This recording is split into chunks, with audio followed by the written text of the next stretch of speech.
they're not giving me time to grab a beer down at the pump house this trip. Although I understand the mayor said he brought a Bud Light with me, or for me. The mayor brought a Bud Light, and he's trying to sneak it around Secret Service. But obviously it's wonderful coming back to Iowa, even during winter. In fact, especially in the cold. You know, these folks in Washington can't handle the cold. We know how to handle cold in the Midwest. And here in Iowa, on a cold January caucus night about 7 years ago, we talked about change and said that it was time for us to move this country in a new direction. And obviously a lot has changed. I'm much grayer, for example. As a country, we fought through the worst financial crisis and recession in our lifetimes, but the American people showed a lot of resilience and resolve. And there is no doubt about it, thanks to the steps that we took early to rescue the economy, to rebuild it on a new foundation, America's coming back. You know, last year was the strongest year for job growth since the 1990s. Unemployment fell in 2014 faster than any year since 1984. Our businesses have created more than 11 million jobs in the last 58 straight months. That's the longest stretch of private sector job growth in American history. Since 2010, America's put more people back to work than Europe, Japan, and every other advanced economy combined. And, you know, a lot of folks talk about some of the jobs are being created in the service sector. They're not paying as much. The truth is, American manufacturing is in its best stretch of job growth since the 1990s. Manufacturing is actually growing faster than the rest of the economy. Meanwhile, America is now the #1 producer of oil and gas in the world. And by the way, you're saving about $1.20 a gallon at the pump over this time last year. So these past 6 years, we're trying, demanded a lot of hard work, a lot of sacrifice on everybody's part. But as a country, we have a right to be proud about what we've got to show for it. America's resurgence is real, and we're better positioned than any country on earth to succeed in the 21st century. Now, on Tuesday, I'm going to deliver my State of the Union address, and in my speech, I'm going to focus on how we can build on the progress we've already made and help more Americans feel that resurgence in their daily lives with higher wages and rising incomes and growing our middle class. But since I only got 2 years in office left, I'm kind of in a rush, so I didn't want to wait till the State of the Union to share some of my ideas and some of my plans. I've been traveling across the country, rolling out some of these ideas. Plans to help more families afford a home. Plans to make more students can attend community college without loading up with debt. Plans to make more workers find good jobs in high-tech manufacturing. And in the 21st century, in this age of innovation and in technology, so much of the prosperity that we're striving for, so many of the jobs that we want to create depend on our digital economy. Depends on our ability to connect and to shop and to do business and discover and learn online in cyberspace. So this week I've been laying out new proposals on how we can keep seizing these opportunities in this information age while at the same time protecting our security and our privacy and our prosperity and our values. On Monday, I announced new steps to protect American consumers from identity theft and make sure that your privacy is protected. Yesterday, I spoke at the Department of Homeland Security about how we can work with the private sector to better defend American companies against cyber attacks. Today, I'm in Cedar Falls to talk about how we can give more communities access to faster, cheaper broadband so they can succeed in the digital economy. And I'm not telling you anything you don't already know. Today, high-speed broadband is not a luxury, it's a necessity. This isn't just about making it easier to stream Netflix or scroll through your Facebook newsfeed, although that's fun, and it's frustrating if you're waiting for a long time before the thing finally comes up. This is about helping local businesses grow and prosper and compete in a global economy. It's about giving the entrepreneur, the small business person on Main Street, a chance to compete with the folks out in Silicon Valley or across the globe. It's about helping a student access the online courses and employment opportunities that can help her pursue her dreams. And that's why, through the Recovery Act, when I first came into office, we were trying to make sure that we prevented the Great Depression, but also start building some foundations for long-term growth. We built or improved more than 113,000 miles of network infrastructure throughout the country. That's enough to circle the globe more than 4 times. And we offered tax credits to help spur businesses to expand their networks. We've hooked up tens of thousands of schools and libraries and medical facilities and community organizations. And then we launched something we call Connect Ed, which trains teachers and spurs private sector innovation and is connecting 99% of America's students to high-speed internet. But, and this is why I'm here, we've still got a lot of work to do. Right now, 98% of Americans have access to the most basic levels of broadband, and that's a good thing. But that number doesn't look quite as good when you look at the speeds we're going to need for all the apps and the videos and all the data and new software that is constantly coming onto market. We've got to keep pace. We've got to be up to speed. Right now, about 45 million Americans cannot purchase next-generation broadband. And that next generation of broadband creates connections that are 6 or 7 times faster than today's basic speeds. And by the way, only about half of rural Americans can log on at that super fast rate. And if folks do have good, fast internet, chances are they only got one provider to pick from. And today, tens of millions of Americans have only one choice for that next generation broadband. So they're pretty much at the whim of whatever internet provider is around. And what happens when there's no competition? You're stuck on hold, you're watching the loading icon spin, you're waiting and waiting and waiting, and meanwhile, you're wondering why your rates keep on getting jacked up when the service doesn't seem to improve.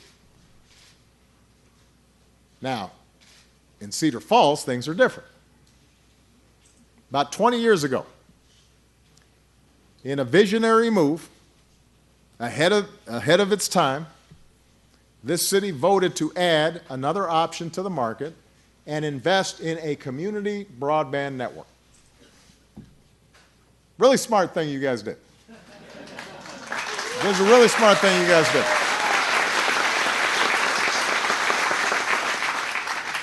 And you've managed it right here at Cedar Falls Utilities.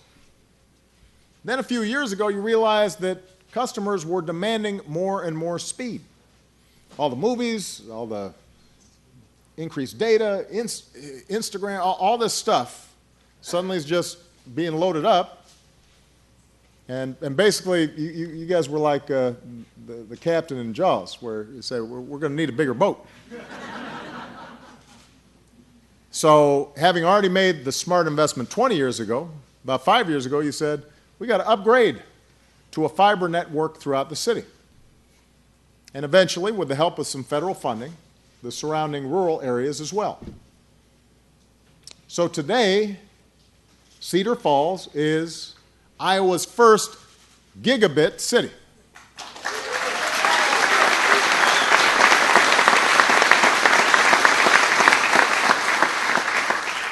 Now that sounds like something out of a Star Wars movie, Gigabit City. Here's what it means. Your network is as fast as some of the best networks in the world. There's Hong Kong, Tokyo, Paris, Cedar Falls. Right? That's the company you're keeping. you are almost 100 times faster than the national average. 100 times faster. You can log on for about the same price as some folks pay for a fully loaded cable bundle. So today you've got small businesses like Mark's that are serving clients worldwide. Google named you the best city in Iowa for e-commerce. And what you're showing is that here in America, we work together. And we're seeing that same kind of innovation and that same kind of energy and foresight in communities across the country. In Lafayette, Louisiana, companies are bringing jobs to the city in part because of their fast next-generation broadband network. In November, the people of Yuma County, Colorado, voted overwhelmingly in favor of a community broadband network. That's in the same election where 85% of the folks just voted for a Republican Senate candidate. So this is not a partisan issue. It's not a red issue or a blue issue. Folks just want to know that they're at the cutting edge of this new economy. Folks around the nation want these broadband networks. They're good for business, they're good for communities, they're good for schools, and they're good for the marketplace because they promote efficiency and competition. Here in Cedar Falls, if you don't want the highest speed package, you can still choose between the Cedar Falls utilities or options like Mediacom or CenturyLink. It's not like you don't have choices. You can pick the company that offers the best service at the lowest cost for your family's needs. That's how free markets and capitalism are supposed to work. But here's the catch. In too many places across America, some big companies are doing everything they can to keep out competitors. Today, in 19 states, we've got laws on the books that stamp out competition and make it really difficult for communities to provide their own broadband the way you guys are. In some states, it is virtually impossible to create a community network like the one that you've got here in Cedar Falls. So today I'm saying we're going to change that. Enough's enough. We're going to change that so every community can do the smart things you guys are doing.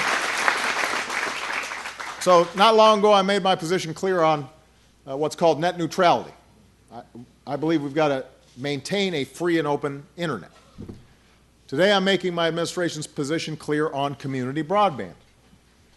I'm saying I'm on the side of competition, and I'm on the side of small business owners like Mark. I'm on the side of students and schools.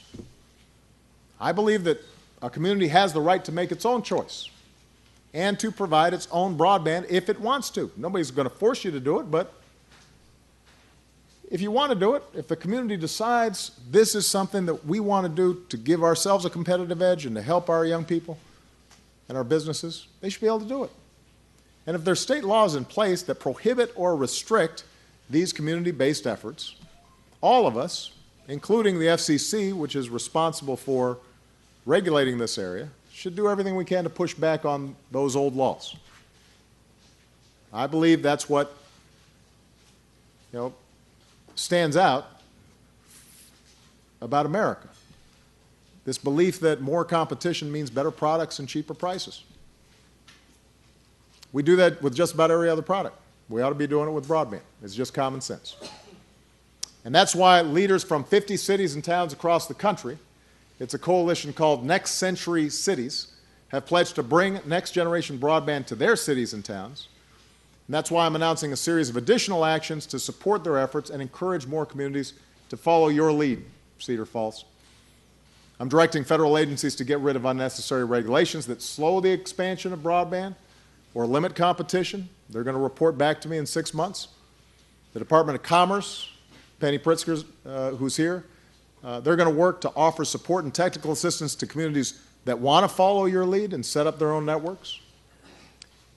USDA, the Department of Agriculture, is announcing new loan opportunities for rural providers. And this summer, I'll host mayors from around the nation at a community broadband summit to chart the next steps that we need to take. So that's what we're going to be doing. We're going to clear away red tape. We're going to foster competition. We're going to help communities connect and help communities succeed in our digital economy.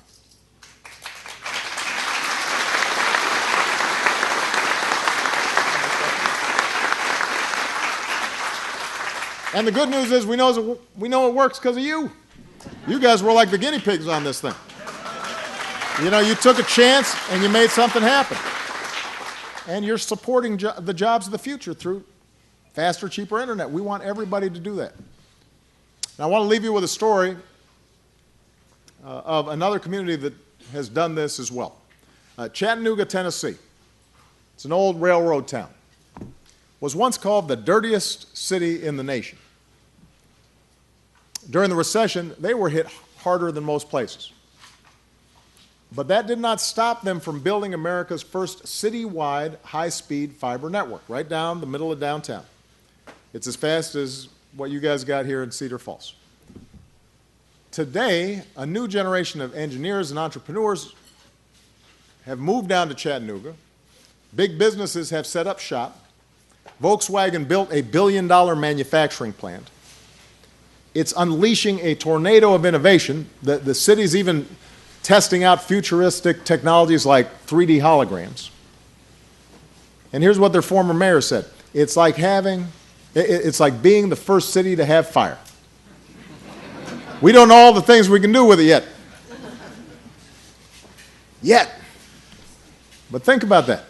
You know, when you're first in something, when you figure something out, you may not know all the applications right away, but that's the spirit of America. Imagining what might come next. We may not always know what's right around the corner, but we know we'll figure it out. As long as we're bold and we go ahead and work together. You know, we've been through some very hard times. We didn't always know those hard times were coming. But we pulled together, we worked together, we relied on each other, we believed in each other, and we figured it out. We're blessed with the greatest natural resource in the world. Not corn, but the pluck and the ingenuity and the willingness to take risks of the American people. And I'm absolutely confident if we just give Americans the tools they need, if we just help lay the foundation and allow them to access the amazing opportunities and technologies at this moment in world history, we're not just going to continue recovering from a bad recession. We're going to ignite the next generation of American innovation. And it's going to start right here in Cedar Falls, Iowa. Thank you. God bless you. God bless America. Thank you.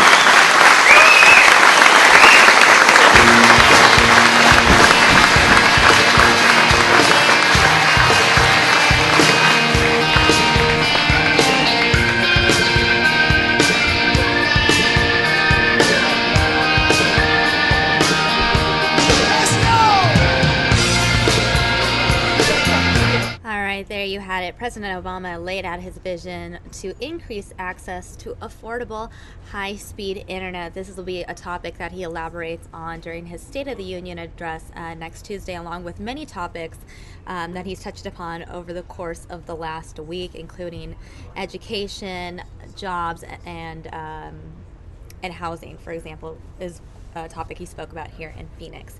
So that has been your Fox 10 News Now update. As always, to watch events such as this or anything else that's happening live, make sure to subscribe to our YouTube channel. That's youtube.com/Fox10Phoenix. I'm Samia Khan. Thanks for watching.